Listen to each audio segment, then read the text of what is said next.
Good morning, good morning. What's good? What's good? Holla, holla, holla. What is good? What is good, everybody? Happy fucking Friday, guys. I hope you're all having a beautiful week, crushing your fucking goals and getting closer to your dreams. We're going to be doing a little podcast style. As you guys know, we're running up this podcast now. Get the fuck out of your comfort zone is the name. Make sure you guys keep tuning in. We'll be dropping value every single week.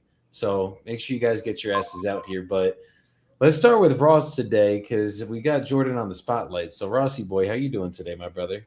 I'm doing excellent. And when we do our intro, if you got kids in the room, you might want to mute it or you might want to put the volume down a little bit because we from Dirty Jersey, and Joey and I, our F-bombs are it's just a natural way of how we communicate. It's not to be offensive. It's just how we roll.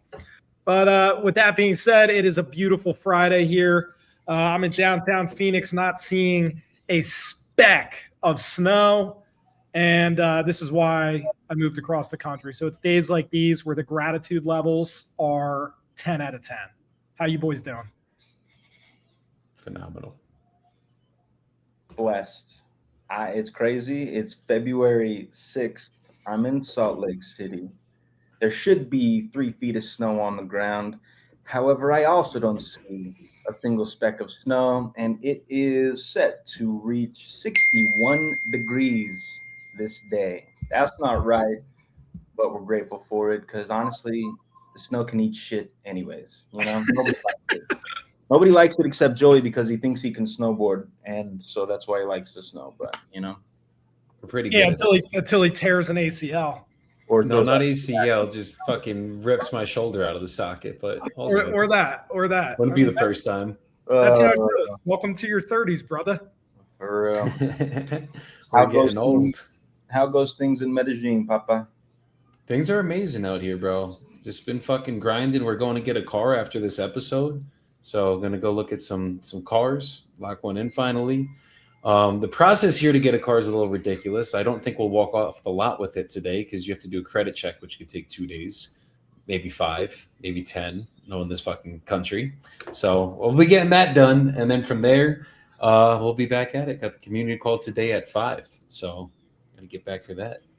Let's go. Beautiful. What kind of vehicle you got? 1993 Toyota Tercel, or what are we working with? Now we're gonna get a 1845 Toyota Prado if they even existed back then. Oh, nice. 1845 is crazy. that is what we horse will be. And carriage. Yeah. Horse and carriage, literally. So today, guys, we are going to be going deep into the life of the nerdy guy right here, Jordan Holt. So we decided for the next 3 podcast episodes, I feel like you guys know us, but you don't know us. So the goal of this episode today is going to be learn more about Jordan, his backstory, his trauma, just go as deep as we physically can into everything and see what made the wealthy nerd, I don't know what the fuck IRL is, but IRL, the real wealthy nerd. So without further ado, Jordan, tell us about yourself. Let's hear your story a little bit. So if you want to start from the day you were born and bring it from there, I think that'd be pretty cool. Fuck, man. All right, let's do it. We'll start from ground zero. Born out here in Salt Lake County, Utah, back in April of 1992. Shout out my 90s babies. Born in Utah, never left Utah. Really, I've just kind of like grown up in a 50-mile radius of the hospital I was born at, as is common for most people out here in this region. But yeah, man, born out there, 92. Born to mama. She's great. And just mama, no papa. Not present at the hospital, not present for never. And early childhood, grew up, lived with mom and family. Kind of depends on the years that we're talking about, but mainly co-raised by my grandmother and 4 years later, mom has my little brother. And really, it was kind of just Jordan, little brother, mom, and grandma. Growing up, I've lived in Utah, born and raised here, was raised extremely religiously in the LDS religion. Um, I mean, we could get into all that. I'm sure we will at some point, but we'll just do a quick timeline here, quick overview. Very religious family, very big family. Love them all, love everybody, but didn't love the upbringing in terms of just the religion. And so, I don't know, 12, 13 years of age, found that didn't align with all of that, caused a lot of friction with family as a young teenager. And as I grew up, I kind of got more distance between that part of my life and started going out into the world and exploring everything else. What the hell else is out there? Who else can Jordan be? And yeah, I don't know. Just never fit in with the religion all through school. Growing up as a kid, never really fit in there either. Hated school. Was really good at it. Fucking didn't fail many tests. Just couldn't stand being in the classroom. Couldn't stand being taught by teachers.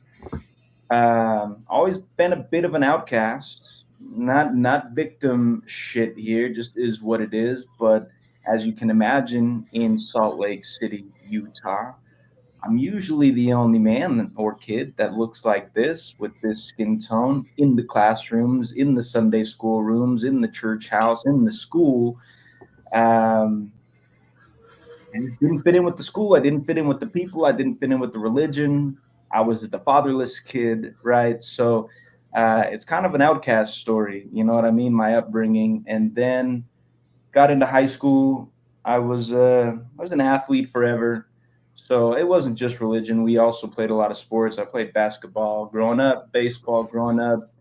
I always tell people if I was 6 inches taller, we'd be in the NBA right now. You know what I mean? Holla at me.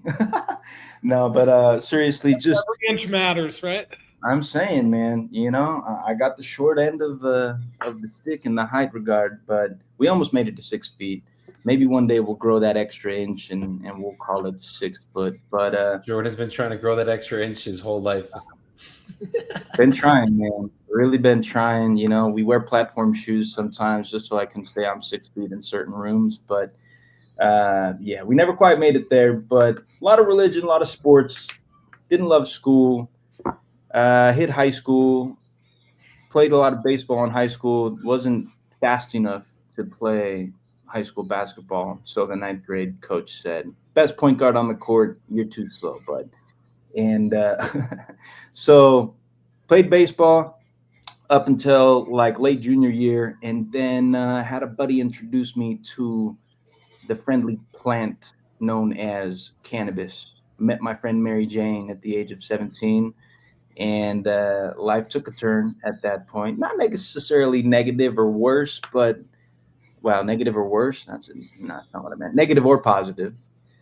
But introduced to cannabis, smoked every day from that day until really about 2 years ago, and been grappling with that over the past 12 months. And then kind of, I don't know, man, fell in love with a girl and graduated high school after some theatrics and some fireworks senior year. And then what were the theatrics and the fireworks? Well, that's a good story. I'm not a fighter, right? I was raised by a woman who helped me understand that most situations can be resolved through communication with my words, right? My mom never told me go fight your bullies. Love her for it, actually. It helped me develop strong conflict resolution skills verbally. So I don't really need to fight or get violent or whatever. But it's crazy. There was one kid. It was a lot of shit. He tried to fight me a lot of times. One day I just decided let's fight. And then that fight went in my favor during the scuffle, but then not in my favor post-scuffle, and got into a fair bit of trouble. I actually got banned for life from my high school grounds. And so I didn't get to walk with my graduating class. Who gives a shit? Not me. My mom probably did, though. So sorry, Mom. Love you. But I didn't get to walk with the graduating class, but still graduated high school because you got to do that. It's important for society. I need jobs, so I need to have that, whatever. And so graduated high school. I fell in love with this girl. It's my high school sweetheart, still my wife to this day. Love her very much. But an extremely unexpected occurrence happened, and we got pregnant. Well, she got pregnant. And at age 19, I became a father. And that was probably the most pivotal point in my life, especially as an adult, right? It was crazy because I never had a dad. I never had a father. I know shit about being a father. I didn't have the playbook. I never watched anybody do it. I had some uncles that I grew up pretty close to. Mormon families are a pretty close unit, but it's just not the same, you know. So I did have some semblance of an example, but brother, I had my first daughter, and I didn't know what the fuck was going on. I didn't know what the fuck to do, but everybody expected me to know what to do. And as you can imagine, as a 19-year-old kid, as I was at that time, that's a lot, man. It was heavy. And so it took me a few years to really digest that and get myself into a place where I could be the present father that I am today. It was a really scary time in my life. I know there was a lot of expectations I wasn't living up to. That translated into me escaping a lot and partying a lot. Um, but the positive that came from that experience is at age 19, and it wasn't even like the first time I laid eyes on my eldest. It was, I will never forget the phone call, right? I was at my mom's house and I got a call from my wife, then girlfriend. And she's like, I have to tell you something. I was like, what's up? For some reason, I just knew. She's like, well, took a pregnancy test and I'm pregnant and it's yours. And I was like, holy shit. I was like, okay, hung up the phone, told mom, expected to get yelled at. She just hugged me, said, it's all going to be good. I'm here for you. We got this shit. Shout out to moms. But in that moment, I knew I could not live life like everybody else. I couldn't do what I watched my mom do. Grateful for what she did because she always held it down for my brother and I, as well as my grandmother. But she just worked a 9 to 5. She worked for American Express for 30 years. And I took up a lot of her time. We didn't get to connect as much as we wanted to, probably from the perspective of my brother and I as kids. She was busy a lot. Bills were always paid. We always had a roof over our head. We always had food on our table and clothes to wear to school. So like we had everything we needed. We didn't often have everything we wanted. And the moment I heard that I was about to be a father, I knew I had to do something different for my kids. In that moment, on that phone call, that is when my entrepreneurial journey started. I also didn't know anything about building businesses, starting businesses, being an entrepreneur, but I just knew that I had to do something different. So from that point on, leads me into, we'll call it the decade of my 20s. Wild journey. A lot of different businesses were attempted. At one point, I was running a small music studio in Salt Lake City, living in a warehouse, running the studio out of my bedroom. Fun times, a lot of partying, but I loved making music. Was never really great at it, but it was fun. I met a lot of cool people, well, during that time in my life anyways. But that evolved into me starting a hip hop group, and it was fun. I kind of managed them, got them on stages. We did shows, and that translated into me getting into the club scene and the nightlife scene in Salt Lake City. Once I became 21, I actually landed a job as a manager at a nightclub, and that translated into a couple of years of me kind of managing nightclubs, and that translated into me throwing events and this type of stuff. And then randomly, just one of the people that I was working with at the warehouse, he was actually the owner of the warehouse.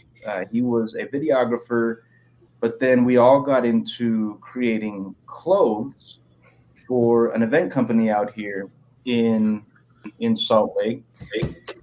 And I decided I really enjoyed that. I thought that was cool. I learned how to actually screen print T-shirts on a 4-way screen press. And so we would sit in this sweaty building, screen printing all of the apparel, and then we would go, and I became the manager of the the apparel line for the event company at their shows. Quit doing that because they were like, oh, well, here's $500, and I made them like $6,500 in one night. They cooked me a whole crumb, and I was like, nah, you guys are crazy. That's wild. Not only am I making all your clothes, I'm running the sales team, selling all your clothes at your event. I'm running your booth. I was like, I'm out. Fuck that. No thanks. Appreciate the experience, however. And then I went on to build my own clothing brand. And I've been on that journey twice. I had a brand called Astro. I had a brand called Lunar. Realistically and humbly, I do think those brands would have gone somewhere. However, at the time of my life, I was partying heavily. And being the people person that I am, I would show up to the party with a trunk full of apparel. And that translated into free parties for Jordan. You know what I mean? Like, oh, you want me to buy that? Well, I want to do that. How about take this T-shirt instead? And like, that's kind of, that free was what for Jordan? Huh? Free what for Jordan? Free drugs and alcohol. Oh, free drugs. Okay. Yeah. Free substance, free party extracurriculars. And I would just trade my clothes for the party. And it was fun. It was a fun time in life. But obviously, as you can imagine, that financially ran those businesses into the ground. But listen, man, I learned a lot through all of that. I had a lot of fun. I developed some skills as kind of a designer. It really got me into my creativity. I mean, my whole decade of 20s was just me being a full-fledged creative visionary. And it was fun, and I learned a lot, and I was able to bring a lot of that into what I'm doing now. And so I guess what also happened in my 20s is a lot of mental health bullshit, right? Being a young father who didn't know what the hell a young father was supposed to do led to a lot of toxicity in my relationship at that time. And I found myself in the psych ward of a hospital at 3 points in my 20s. And I ended up with a mental health diagnosis of severe recurring bipolar disorder, severe recurring depression, severe recurring anxiety, and severe insomnia on the back half of my 20s. I think around 27, 28, it was like my last stint in the hospital. And I was like, listen, we ain't doing this anymore. So I got on medication, right? They told me like, brother, you got these conditions. You need to take these pills. And so I said, yes, sir, Mr. Doctor, sir. Realistically, I mean, listen, at a couple points through all of this turmoil in my 20s, admittedly, I was a little bit suicidal at times. I didn't want to fucking be here. I didn't fucking have the answers. I didn't know how to get the answers. And there were certain times I was like, brother, it'd be easier to just not be anymore. So partially for myself, I decided to get on these meds to get myself out of that mentality. And I did, and it worked. But also I knew that I was causing a lot of pain and turmoil for the people that I loved around me, who cared about me, watching me go through all of this. That being my wife and my mom and my grandma and my brother, etc., and probably my daughter at certain points. So got on medication, and it did pull me out of all the bullshit. And I was on meds from like age 27 until age 33, until last year, at the end of last year, when this crazy bald guy with a beard told me, brother, get your ass out to Colombia. And I flew out there, and I was introduced to a whole new idea of medication and health and mental well-being.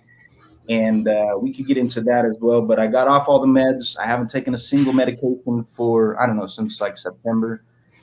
And I've never felt better. I think the diagnoses were incorrect. I think I was just a young man going through a lot of bullshit, and I didn't have the emotional capacity to deal with all of it. So I reacted poorly. But as an entrepreneur, for 2019, I spent a whole year trying to learn how to trade stocks. Learned a lot. It was fun. Didn't ever make any money because that shit's hard. Shout out to anybody in the markets who is consistently making money. My hats are off to you. We'll get back to it at some point because I really enjoy it, but we just need the cash reserves. That led me to wholesaling real estate. I was camping with my family and my wife's family, and around the campfire, my father-in-law one day he just suggested, he's like, have you ever heard of wholesaling real estate? I was like, no, sir. What's that? I mean, I've always thought it would be cool to be in real estate, but I was a broke kid. I couldn't afford that, right? he told me about what real estate wholesaling is, and I was like, no shot, dude, you're tripping. Like, I mean, I know you're a smart, wealthy man. There's no way that's real. So then I went and bought some books, and I read a couple of books on wholesaling, and then I got into some communities on Facebook, met some people, got some direction, closed my first deal, proof of concept acquired, and we never looked back. 5.5 years later, here we are. And yeah, there we go. Boom. 22-minute brief overview of the life of Jordan Holt. So we're going to get deep now. Let's go. Why don't we start with this? Thank you. Thank you for sharing 100%. You're welcome. Thank you for listening. That's a lot. That's a lot. You can kind of see, obviously life is kind of like a EKG, all the zigzags, right? Ups and downs in the middle. So hearing that story out, I can see why all that shaped who you are today. Yeah. Like big time. Because when you like things like that, that's the more troubling your past is, the better and bigger of a man you will be in the future. And that goes for now, and that goes for 20 years from now, right? All the struggles that you're facing with right now, the same thing's going to repeat, just in a greater and more significant way. Yeah. Thank you. I got you. And thank you for that appreciation. You know, it's nice to be seen once in a while. I think we all need it. But yeah, no, truly, I think I agree. The more troubled the past is, as long as you learn the lessons that life is trying to teach you through all of that, I do think you can become stronger for it, and then go ahead and share that light and help people who are also experiencing those same struggles. That is the goal. 100%. 100%.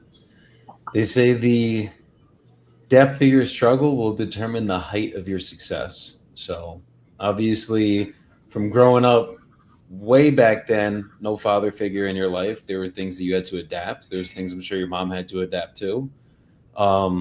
Bringing it into the future with all the Mormonism and everything you went through with that, being the only black kid in an all-white area, that can't be fucking easy. There were points in my life where I was one of the only white kids in an all-black area, so I get it. And I fully understand what you went through with that in a couple points of my life. And then also, just obviously, I mean, I think, let me ask you this, Jordan. What do you think was the biggest, obviously you said having your first kid was one of the biggest turning points, right? Or one of the biggest shifts in your life. Do you think there were any other points along that way that were a huge turning point in your life? Or maybe what, other than having the kid, what happened that kind of elevated you or kind of made you have to turn things around in a big way? Man, that's a good question. I really don't think any of that. I mean, it's probably post first kid, right? That's when the elevation and the growth really started happening after I got through a lot of the bullshit. I would say attempting entrepreneurship in the face of every single person that I love telling me, not that you suck and you're an idiot, but like, go get a real fucking job, dude. You know, stop, like, give it up, man. It's not working. You can't do it. You can't hack it. You don't have the mentality for it. You don't have the work ethic. And I spent a lot of years powering forward in the face of all of that. And I mean, listen, the people that I love deeply. So that was hard. And I think that was another pivotal thing for me, was just remaining on this path and staying consistent, even when everybody around me was doubting me. A lot of failed businesses, a lot of failed ventures. And every time there was a failure, you know, it's like people were loud about it. I was told about it every single time, like, yeah, you're a failure, so go get a job. And it's like, dude, I can't. I won't, actually. I'm not an employee. It's not how I was made by God. I'm not made like that. I'm not better or worse than anybody. I'm just different in that way. And so I built an incredible base of resilience, and I donned this armor about me. I don't give a fuck at this point who doubts me or what the doubts are. Doesn't matter. So failing for almost a whole decade after the pivotal point of becoming a father was, I mean, it's like a whole decade worth of pivotal moments of failures and continuing to power through and move forward anyways. And then I started my real estate journey. And that was probably the last most pivotal point for me as a man, as a provider, as a father, as an entrepreneur, because then I started to click and things started to work. Then checks started to hit the bank account. Then people were still doubting. I mean, people are still doubting today, to be truthful. But then I started to feel more confident. And it's like at the whole time in my 20s, I was like, are they right? Might they be onto something? Might I be insane? Might I actually be crazy to think that I could do all of this? And then I found wholesaling and I started earning money and I started actually financially contributing to my family. And then it was like there was a small voice in my head that said, nah, bro, like everything you've been feeling, yeah, you're justified in that. And that voice just got louder and louder and louder as I began to become more confident and more successful. And then I met some fucking people along my wholesaling journey, right? I got burned a few times along this path.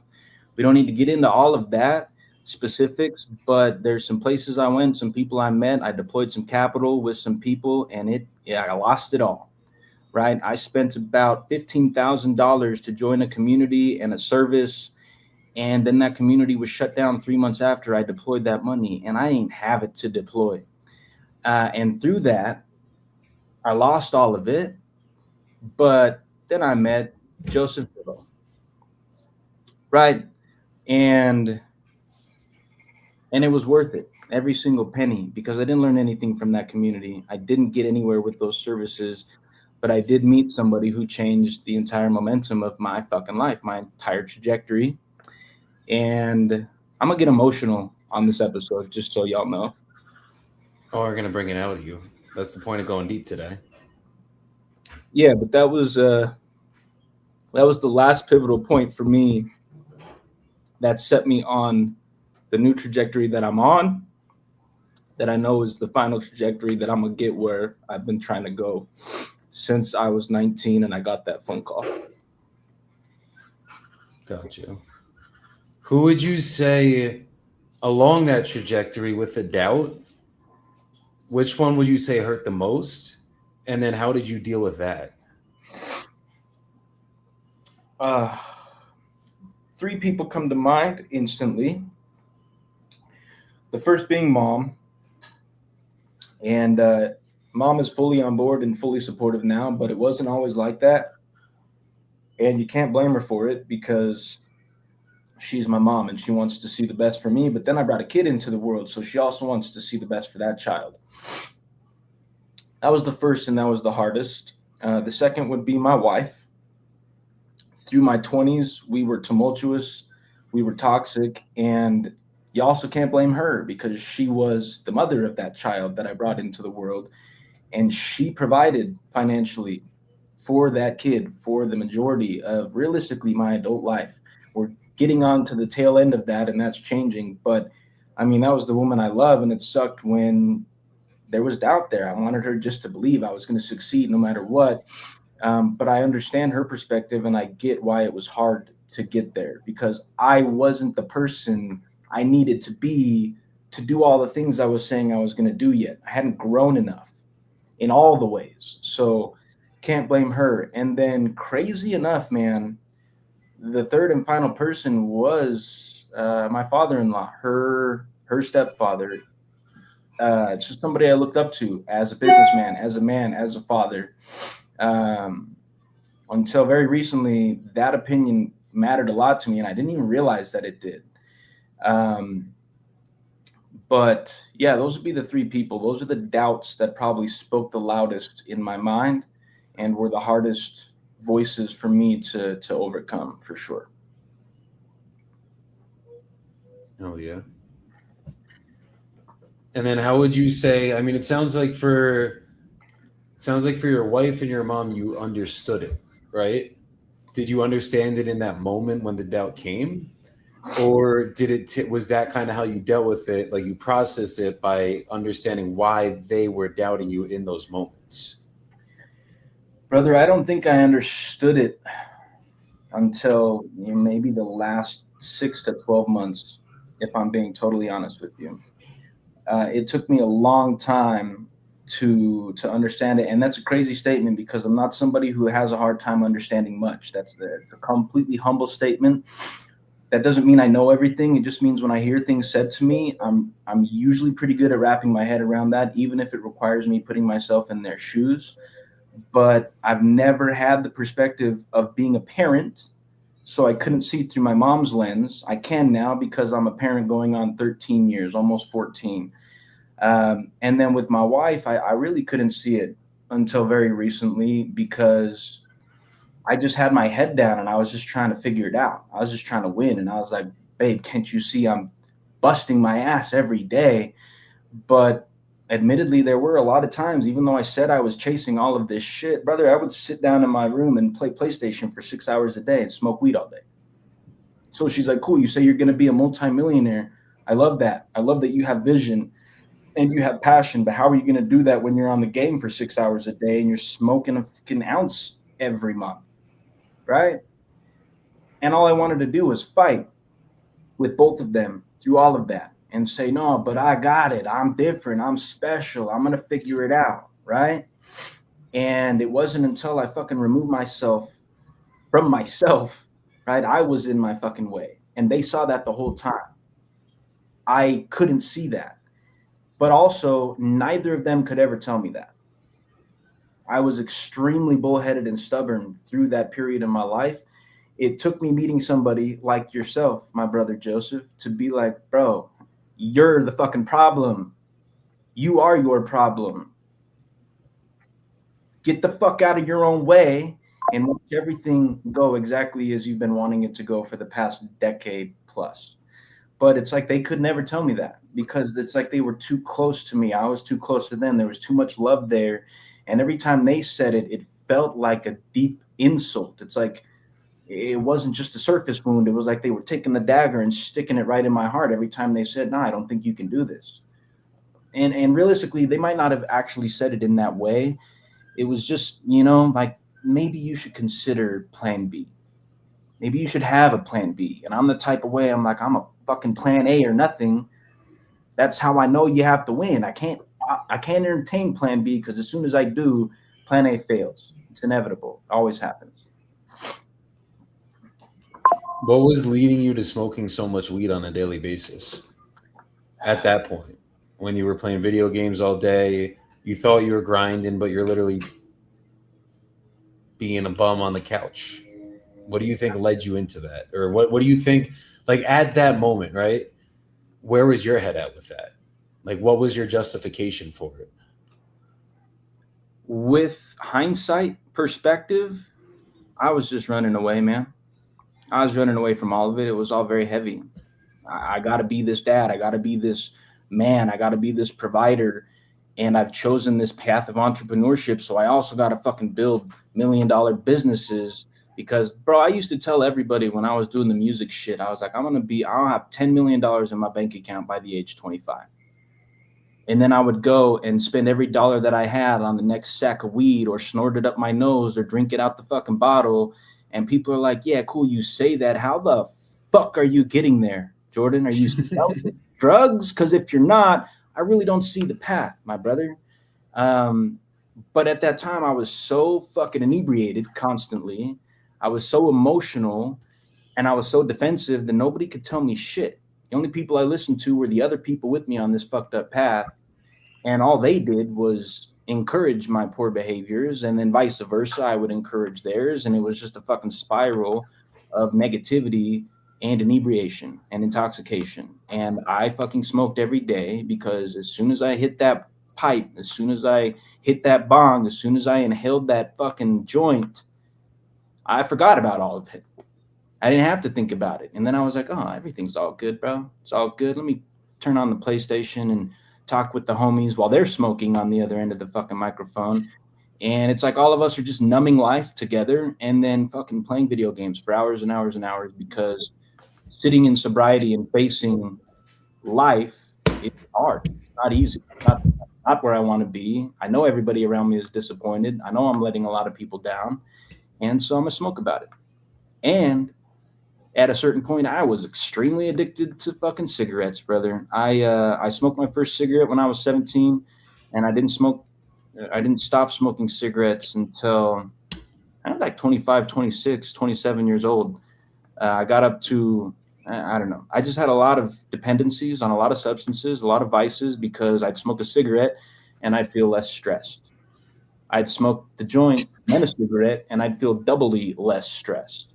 But then it's just because I didn't have to think about anything. I didn't have to face anything. Got it. Ross, you got anything? Looking back at it and what you do now to handle stress, what was the biggest light bulb moment that you kind of realized where you're like, cigarettes actually cause me more stress and anxiety. Weed actually causes me more stress and anxiety. Booze actually causes me health issues, and then I can perform at maybe 40% if I'm lucky the next day with the hangover. And then I'm at a low frequency. Coke, I mean, you know what that does to your brain. That turns you into a fucking psychopath / numb. Yeah. So what do you think was your biggest kind of light bulb moment? Obviously, it was more recent, probably than the past couple of years, if not last year. 6 months even, right? What was the trigger, or what was the moment of wake up that happened? Was it a moment? Was it a saying you said to yourself? Was it something that someone else said to you? Was it an emotional shift? Like what? Yes, there are a lot of pivotal moments, but like what went on in your brain? Like what caused the level up inside? I actually love that question, and it's an interesting answer because it was like a gradual cascade, substance by substance, right? I didn't quit everything at once. The first vice to go was the nicotine and the cigarettes. I think the light bulb moment for that was I watched my kids get older, and my kids kept getting older. And the older they got, I'm like, dude, I want to die from lung cancer at age 47 and leave my kids without a father for the majority of their adult life? No.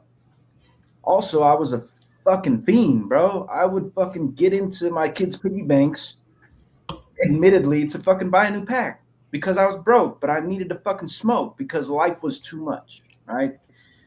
So the pivotal point with cigarettes was I don't want to die. I don't want to die early from fucking lung cancer and fucking health complications because I need to be there for my kids and my wife to support her while we raise these children into adulthood. And then I think actually that's probably when parenting gets really hard, is when your kids become adults. And I need to be there for that. So with nicotine, that was it.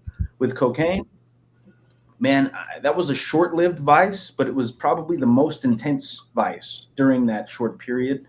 I got very close to the supplier, right? So it was basically a free substance for me. I was running the clubs. I could get anybody into any club for free. And as a result, and in exchange, I would get free blow. And I got to a point, and I remember this conversation as well. The pivotal moment was when I called my wife one night. We were not together at the time. We were separated. And I said, yo, I think I'm getting addicted to cocaine. And I'm scared. That's scary because I know if I literally go one more day down this path, I might not ever be able to come back. And I really leaned on her to support me out of that habit. And that required me completely distancing myself from that entire crowd of people, deleting social medias, all of it. I might have even changed my phone number at that time in my life because for me, if it's in my face, I have a really hard time saying no. So I have to get away completely. So shout out to my wife for letting me come to her in that moment and being the rock and the shoulder that I needed to support me getting off of that substance. Alcohol was never really a problem for me, brother. I hate it. I think it's fucking disgusting. Every time I drank a beer, I had to choke down vomit because it's foul. I don't know, man. I was not made to drink alcohol, but I developed an ability to squash down liquor, but I get sick all the time. So alcohol was never really a dependency or a problem for me. I just ran the clubs, I threw the parties, so I got free booze, and so I would drink while I did the blow, while we smoked the cigarettes and the weed. It was just a cacophony of substances. But the period where a cacophony, spell that. The period where I was doing a lot of blow, I was drinking a lot, and I did some research after getting out of that, and it's because there's actually a chemical reaction that happens in the body when those two substances are combined in the human body that creates a third substance. We'll get a little nerdy and scientific here. It's called butyethylene, and that is what people who Butyethylene. They get addicted to that. It's the combination, and then you add the environment into that, and that is what I was addicted to. It was like the party environment. So then I got off of that, and then I had one last demon to conquer, and this, I think, through all of the substances that I've ever met, was by far the most difficult for me to overcome, and that was cannabis. And listen, I was so fucking enamored by that substance that I would tell everybody I'm going to be the billionaire who did it while I was high. I was that into it. You know, I'm going to prove everybody wrong. Potheads can get rich too. And like, listen, are there fucking people who smoke every day out there who are rich? Absolutely. We all know it. There's a myriad of ways to accomplish it. But dog, come on, man. D-O-double-G. I'm saying, that's what I'm saying. But most of those people are in industries where you're kind of glorifying that substance. And I was not. I failed in that industry. So, I mean, listen, man, Joe challenged me to stop smoking. What was it, the end of 2024? I think we went 6 months. And that was hard as fuck, man. And that was hard. And the light bulb still didn't go off because I was like, oh, I'm going to go 6 months. And then New Year's Eve, we're going to celebrate. And you said when you come out to Colombia is when we're going to celebrate. No. That was time number 2. Time number 1 was the back end of 2024. I smoked New Year's Eve of 2025. I was with my family at a hotel. You're right. To the face after 6 months, I went into the pool where my mom, my wife, and my kids were swimming, and I was 6 months sober. The fuck out. Blasted it, bro, and I was just sitting in that pool like everybody knows, dude. I'm so high. I was like, I got to get out of here. So I couldn't even hang out with the family. It was just all bad. And then that kind of restarted the cycle, restarted the habit. I went to Mexico with the family and the wife, and then I was smoking there. And then I stopped for a few months. And then I don't even know when it happened, bro, honestly. But then I was just smoking again. And you were good until you weren't. So basically, last year, me and you were both on the same path. We quit weed. And then I did 75 hard. I stopped 75 hard. The day I stopped, I was on the top of a mountain, smoked weed with my fucking boys, and literally proceeded to go home to New Jersey for 2 months because I had to leave to go to New Jersey for, I think, to see my family, and my visa, I didn't have a visa or any of that shit. And I fucking went back to smoking every day. And then you were going good at that time. You were still good. And then fucking after that, I think when I came back from Jersey, I quit again. Didn't go for like a while. And then you went, the next time was the trip when you came to Colombia. Yeah, it was pretty good. I started smoking again in Mexico in May, and then came home, and I think I stopped. And then, yeah, we hit Colombia, and we were like, I don't know. I think we were like, we're going to smoke one time or whatever. And I smoked more on that trip than I intended. And then I got home from that trip and somehow, again, began to justify smoking again. And, yeah, I don't know, man. And then, but then I wound up on a mountain in Guarne. And we we did a shamanic experience, and I revisited an old enemy, as I used to call it, being psilocybin and mushrooms. I had done mushrooms recreationally a few times growing up. I think the first time I did it was when I was like 17 in high school. I never had a good experience on that substance, but it was because of environment and just life and all of it. But I don't know, man. I really reconnected with myself, with my spirit, with source when we did that experience in Colombia. And then I came home and I think I still kept smoking. But New Year's Eve, the day before New Year's Eve, was the last day that I smoked. I haven't smoked since then. And honestly, man, I don't think we're ever going back.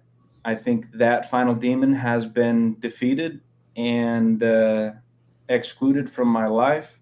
We talk sometimes and I'm like, man, when I got 10 million in the bank account, I'll celebrate with a blunt. But it's like, for what, man? For what? To get back into all of that? Nah. Actually, I think I'm really good on that. Not even interested. So I might like to live the rest of my life in sobriety, except for the occasional journey into my spirituality, facilitated through psychedelics.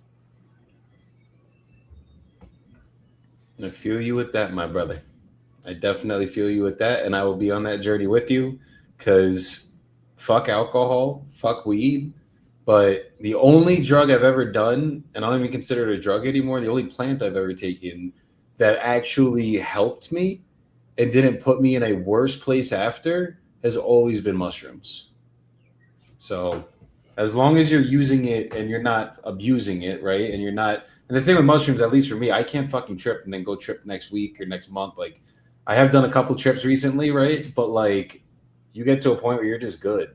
And it's not an everyday thing. It's not affecting your, it's weed. I smoke once and I'm fucking right back in the next day I want to smoke. If I go on a trip and I go deep, I do not want to take mushrooms the next day. No. or the next week.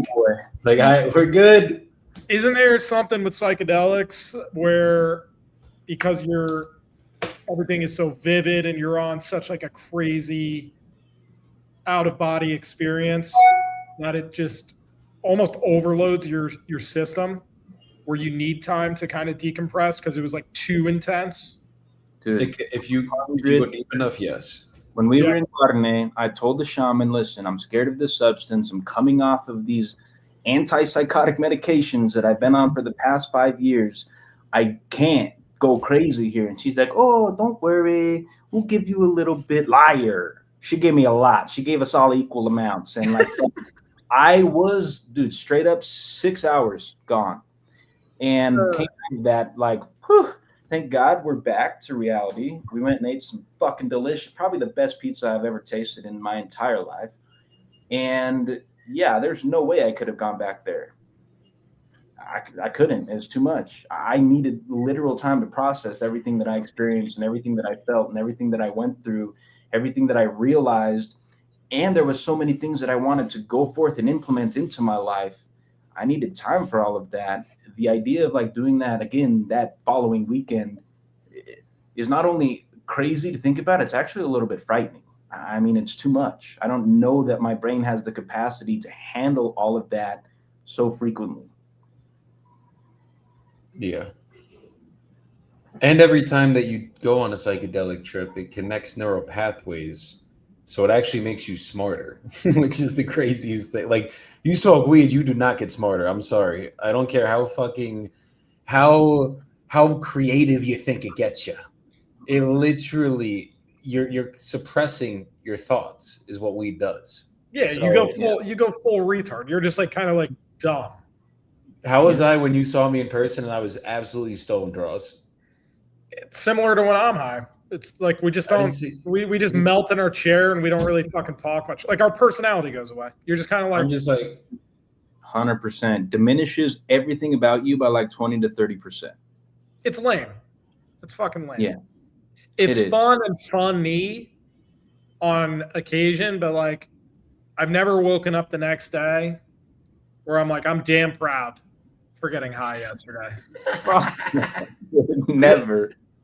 Drinking has resulted into some pretty wild fun scenarios, met some really cool people, created a lot of new friendships, met a lot of lovely ladies. So alcohol, but I was a drinker.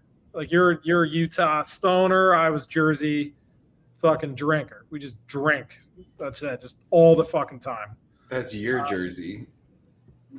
Yeah, well, I mean, I was both. Grew up in a bar town. What do you want us to do? You grew up in fucking Morristown, bro. You can't like literally. He was bred to fucking go to the bars. Yeah, and we were good at drinking. Like you were bringing up, like you get sick, and I'm like, you have like 15 shots, no problem. Or just drink liquor, like mixed drinks and shots all night, no problem. No, boy. I think I threw up from drinking in my drinking career, which is like 25 years. I think I threw up maybe 5 or 6 times. That's crazy. I'm probably a 70% solid. I'm getting sick, and I will be vomiting at some point tonight. No, could be later after everybody goes home, and I could hang because I had to be cool, right? Don't be a pussy. Take your shots and fucking don't be weak. But then I'd go home. As soon as I get in the door, fuck, dude, this shit sucks. And then you wake up feeling like shit the next day. And I'm like, this is literally my least favorite substance, actually. I do not like it. I mean, yeah, there is like, it has been proven with like certain chemicals and how it reacts to like not only your personality style, but your actual just genetics, that some just work for you. Yeah. Like me, like, I don't know. I just fucking love tequila. Like tequila and I. The one thing I will say though, with alcohol, that is the one substance that we are not meant to digest. No, it ruins all your organs, your brain. It is so bad for your body, and that's why, like, look, me when I'm drunk, Ross. If you knew the fun Joey, the old Joey that when we do my podcast episode, you guys will get to know a little bit. I was a fucking blast, brother. Like, I'm already the life of the party sober. When I was fucking drunk, bro, it amplified everything. So and then, yeah, mix other things, which we'll get into on another episode. I was fucking a blast. Mm-hmm. But the next day, destroyed for probably a week. Literally. Oh, yeah. And you're brain dead. It's like, it's at least 4 days of recovery. You rinse and repeat that. Like, it was like a decade or more that was just deleted. Like there was so much that could have been done. You would have been in a much different spot than you are now. You look at the youth now, they don't fucking do anything. They don't even fuck. Like they're just like, I'm sober and I'm asexual. I'm like, imagine what. And I'm a woman, but I want to be a man. We'll get us canceled here, Joey. My bad, guys. But yeah, it's just so different. And like these kids, you know, how many millionaires are created every single day? That's gonna like 100x soon with the way they're living their lives. Now, I thought it was fun. I don't really regret it. I don't regret it, but my bank account does. Because had I had been not the degenerate I was at my younger ages, and I needed to get it out of my system, because I think if I wasn't that then, and I did get the money, trouble. I don't want to know what I'd be doing now. Living in fucking Medellin with the goddamn, I would be the worst degenerate. So we all go through everything for a reason, guys. It's all part of the fucking process, and we kind of have to. So let's keep breaking Jordan down for a couple of minutes. And I know Ross got to get out of here soon, and I'm going to have to get out of here as soon as we're going to get the car. But let's talk about the psych shit really quick, because that's one of my favorite parts of Jordan's story that I think personally is going to help a lot of people. And I've dealt with it in my family. That's why when Jordan told me about it and we talked about it, I kind of was like, brother, it's all in your fucking head. But I kind of want to break that down a little bit. So what happened when you went through these psychic manic episodes? And then let's go deep into that really quick before we get the fuck out of here. Yeah. No, I mean, High level, without getting too personal, because this is also part of my wife's story, and I don't want to, we'll keep it high level enough, but we'll just say we were just toxic. We fought a lot. We had very differing views and differing opinions. And listen, I got it. Nothing ever got physical, right? And that's not who I am. But right with her, but like with myself, I did absolutely. So we'd get into fights. I'd get manic for real. And I mean, dude, one time the cops were called because she was feeling fearful for me and what I was going to do to Jordan. So the cops came to my circle, and brother, I walked out there with 2 knives in my hand, and I looked down the barrel of a shotgun, and they said, "You better put that shit down, sir." And it was like one of those moments I was like, holy shit. It's like I had a moment of clarity in the mania, and I dropped the knives, and I was like, I could get shot to death right now in front of my house. Well, I don't know what the fuck's going on, but it ain't good. So I got arrested, detained, and taken not to jail, brother. Like I've been in a jail cell one time for like 6 hours, and it was at the end of an episode where things got a little physical with my brother. He came over, and I was just being wild, and he fucking subdued me. But then the neighbors didn't like that, so I did go to a jail cell once. But I've been detained 3 times and held against my will, but not in prison or jail, at the fucking hospital in the psych ward on a pink slip. And the crazy thing about a pink slip, bro, is they could have kept me there for 7 years if they wanted to, if they deemed it necessary on that pink slip. It gives them full fucking control over Jordan until a doctor signs me out of that psych ward. And so manic episodes would happen. I would get detained, never arrested and taken to jail, taken directly in the back of an ambulance to the hospital, put in the psych ward with people who were actually fucking insane. Like, bro, some of the people I met up in there, man, wild, crazy experience. And what I became the most afraid of was not jail. It was the psych ward. I don't ever want to fucking go back and be locked in a hospital, because in there they get to shove down as many fucking pills and medications into my body as they see necessary. And if I do not comply, I will not leave. Right. So it's like, you have to take this, you have to swallow this, you have to let us inject this into your body. Or, yeah, I'm going to keep you here for 6 more months, Jordan. What do you want to do? Well, doc, I'll take the pills. Fuck. I'm not going to be here for 6 months. I was also addicted to cigarettes at a lot of those times, and I couldn't even smoke. Couldn't leave the fucking floor that I was locked into. It was awful, bro. So mania is an interesting place to be.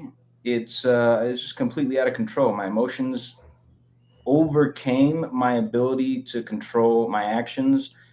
And yeah, man, landed me in the hospital a couple of times, landed me with some serious diagnoses, landed me on some serious medications. I mean, still to this day, we're working on this, but I still got to sign a form and have my doctor sign a form every fucking year to say that I'm not too crazy to drive my vehicle, right? Like, my mental health deteriorated so much that I wound up in that serious situation that has plagued me for years and years and years. But the crazy thing is, until I met you, brother, nobody told me, like, nah, it probably is just mental. I don't think you're fucking bipolar. And I'm like, yeah, you're not a doctor though, right? But then we met a person who knows a lot about health and mental health. And he assessed me and he says, no, you're not bipolar, son.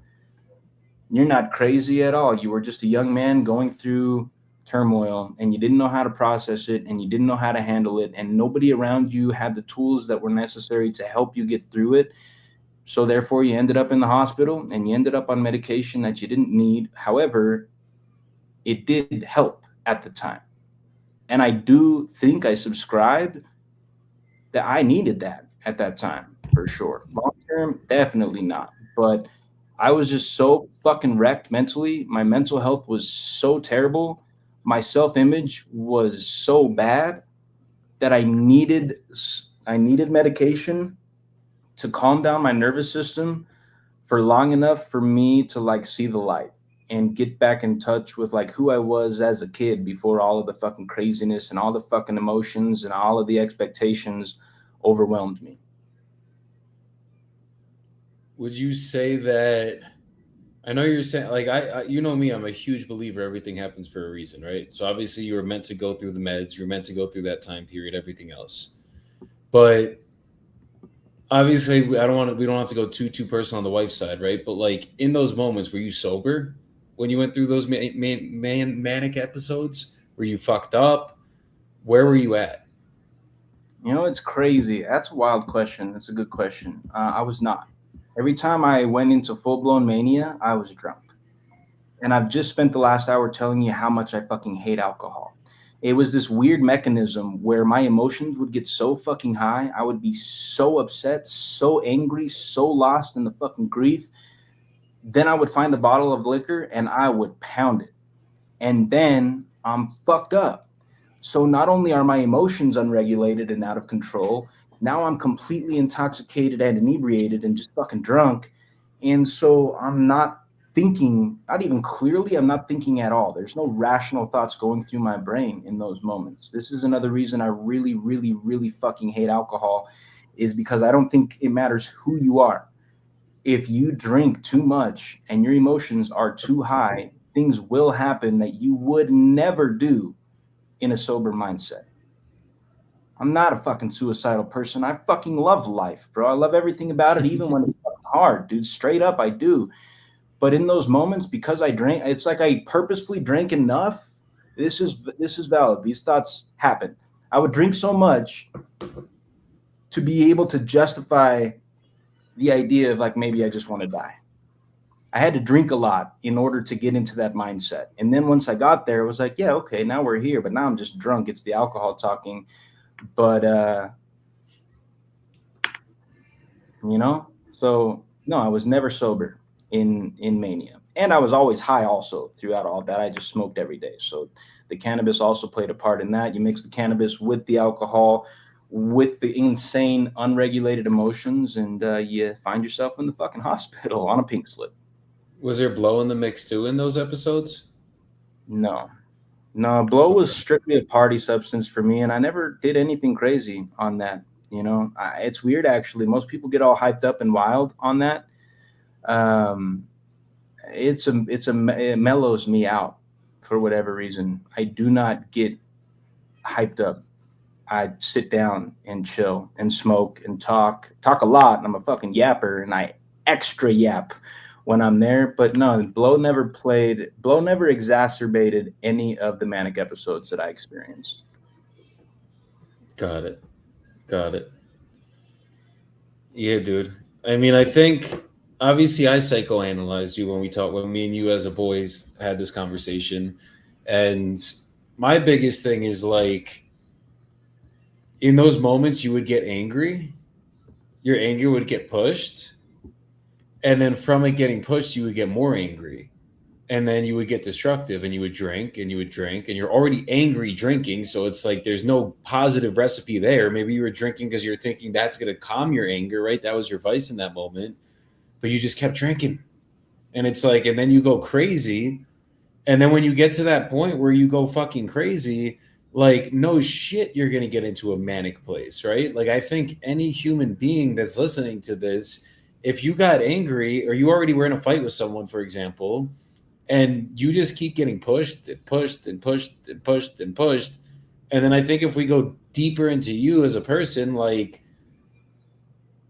you wanted the household to stay together, to be a father for your kids. I know that's one gigantic thing for you. So that makes you go even fucking crazier, right? And now you're getting pushed, and now you're mixing alcohol into the mix. Like, no shit, you got manic. But that doesn't mean that you are a fucking bipolar person, right? Because what bipolar disorder is you go into manic highs and manic lows, and like that lasts. Like, it's not like I got into a fight, and because I got into that fight, I got angry. And then because I got angry, I got angrier. And because I kept getting pushed, I got even more angry, and I went fucking crazy. It's like, brother, there's been times where I wanted to put my head through a fucking wall with certain fights that I've been in, right? And in those moments, you would think I'm fucking bipolar with what the doctors would say. But if you were bipolar when you got off the medicine last year, you would have gone fucking crazy already. Are you crazy? Fuck yeah, you're crazy. I think we're all fucking crazy. But you're not crazy different than anyone else in this world. You're just a visionary and you have really big aspirations. And I think that's where you can get misconstrued as crazy. And then fucking, yes, you're passionate. So when you get angry, I think this is the issue with the mental health field, in my opinion, is like when you get that angry, like that's a human emotion. Like they basically say that when you feel emotions, you're not allowed to feel that shit. And that's the fucking problem right there. Like that is the biggest part of the problem. So yeah, bro, I think for anybody that's going to listen back to this in the replays, anything like that, I think you guys just got to understand that when you get put on like all these Xanax mental health fucking things, it's just numbing the pain, but it's not fixing anything. It's the same thing with when me and Jordan went through smoking weed.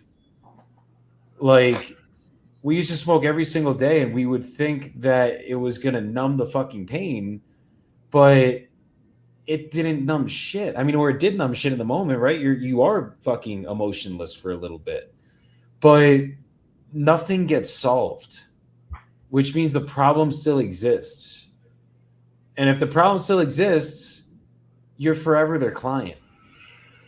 So it's like, I think that was where, I know you're saying, Jordan, that like, yes, in the moment, yeah, you should have done it because it calmed you down and blah, blah, blah, blah, blah. But like, obviously, I think you should have gone through what you went through. That's what put you here. That's what brought us together. That's what put you, like, you were meant to go through it. Otherwise, you wouldn't have gone through it. But I don't agree in the terms of like, no, some people need it because that is going to calm them down. No, I think if you're going through some shit, you need to deal with it head on. And when you deal with it head on, that's what's going to make the difference with you getting to a better place. If you don't deal with it, you will always have that problem. And that's the thing with trauma, because if you guys listen back to Jordan's story, there's a lot of trauma in there, right? There was fucking, you grew up without a father. That's trauma right there. You were only black dude in an all white environment. I'm sure there had to be trauma there. I'm sure there was bullying there. I'm sure there was a lot of it there. You fucking were never allowed to fight or never allowed to protect yourself. So the way you had to do it was with your words, which I kind of agree with. I'm a pacifist. I mean, I used to fuck people up back in the day, but you know, whatever. Didn't ever win anything. The verbal is what always wins everything. So don't think that fighting is the answer ever. But you look at the entire timeline, right, and all the story, and then you had a kid when you were 19. That had to be fucking traumatic in its own way, even though it was one of the most beautiful things that happened. There's still trauma there, brother. And you're 19 years old. You like that was not expected. So then you go into entrepreneurship and fucking you suck. You are a degenerate at the time. You're fucking taking drugs every single day. You're not the you want to be. Then you have everyone in your life doubting you. It's like, I mean, you take that whole thing, it's a recipe for an explosion. And then the explosion happens. And now instead of us, like society being like, no, this is normal, right? Like, you should fucking react like this. Like, let's look back for a second and realize why the fuck is this happening.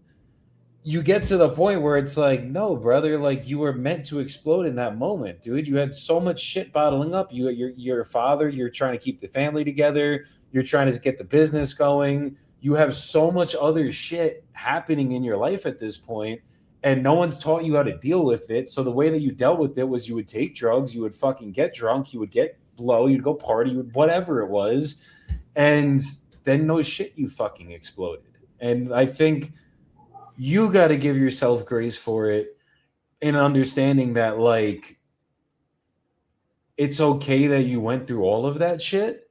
You were meant to go through all that shit. Yet again, the depth of your struggle will lead to the height of your success. So, like, that's why you're soaring so high now. But fucking, it's perfectly okay to react negatively or really badly when you never were taught how to react anyways. Like, that doesn't mean that you have a mental disorder and something's fucked up with Jordan. Like, we're all just fucking human. And humans are meant to deal with emotions and experience different types of emotions and go through all of it. So for the mental health space, that's why I don't agree with any of the fucking pills or any of it, unless maybe there's people that are bipolar. I haven't done deep research into this shit, right? But from what I know, with a lot of the people that I know that have the mental health issues, it's called unsolved trauma. That's what you had. And you're still working on it now. Me and you fucking go over this shit every single day. But that's why I had to solve a lot of my trauma to be able to help you. And now you've solved a lot of your trauma where you're able to help other people. And I see you doing it every single day. And I think that's kind of the biggest pivot was fucking 6 months ago for you in your life. I mean, literally, you are not the same person you were 6 months ago. That person at died. all. He's that dead. person, he died, bro. And it's like you shed all of it, and now you're at a point in your life where you're fucking just completely. You are literally a different person than the person I met. And then to go deep into the wife not believing in you, to go deep into your mom not believing in you. Like, me and you talk about this all the time, but it's not their fault because, bro, they knew you when you were a piece of shit. They knew you when your mom knew you when you were fucking born. So, like, she's known every single fucking version you possibly could ever be. Your wife knew you since you guys were in what, high school? Yeah, since I think I was 17 or 18. So it's like, it's not her fault that she's still coming around to understanding where Jordan's going through the process because, brother, you were smoking weed playing video games a month ago. You know what I mean? Like, there still are levels that you're going to have to climb now through this journey, but that's not a bad thing. Like, that's the point of life. That's the beauty of this fucking journey is like every single day you're getting a little bit better. And by you having this fucking growth, it is literally getting you to be the leader that you're meant to be, the father that you were meant to be, the husband that you were meant to be, the friend that you were meant to be. And now it's coming out in many different ways. So there's going to be, it's like interest rates, brother. There's fucking lag times in life. Like, the only reason that my wife believes in me is because when I met her, I was already in a very high version of myself. And even today, I'm a different version of who I was when she met me 2 years ago, right? So it's like, and even still, we have conversations where she has to come around to believe in everything I'm doing. But all I got to say to you, brother, is I'm super proud of where the fuck you've gone, where you've came. Because the person I met 2 years ago, when we first met, or 3 years ago by now, I don't even fucking remember. You know, I'm bad with time. But that person was nowhere near the man you are today. And there's no way that I could have been with that person on a podcast, fucking talking about this shit, diving into this stuff, doing business together, fucking scaling businesses side by side. Like, there's no way. There's no way. But now you've come to the point where there is a fucking way, and it's fucking dope. Yeah, it's brother. I appreciate it, and yeah, you've been extremely helpful to me, and I'm just so grateful for you. I tell you, probably not enough though, but I thank God for giving me a friend that quickly turned into a brother that I have just needed for a long time, who could just look me in the face and tell me the truth.